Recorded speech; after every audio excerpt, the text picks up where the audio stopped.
Maureen kept track of the changes in the stock market over a period of 5 weeks. By how many points had the market risen or fallen over this time? And here we see the changes charted week to week.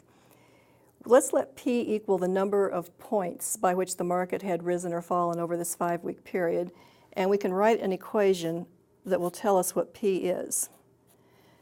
The market went down 13 points in the first week, so we would represent that by the negative number, negative 13. In the second week, it went down another 16 points, so we would have to add negative 16. In week 3, it went up 36 points, so we'll add 36. In week 4, it went down 11 points, so we'll add negative 11. And in week 5, it went up 19 points, so we will add 19. And now what we need to do is just carry out these additions. We'll do them in order from left to right. First, I have negative 13 plus negative 16. This is equal to negative 29. And then I have plus 36 plus negative 11 plus 19.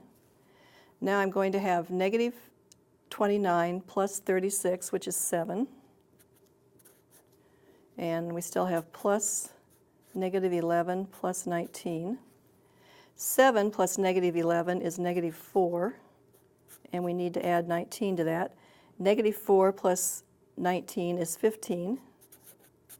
So we would say the market rose, because we ended up with a positive number, the market rose 15 points over the 5-week period.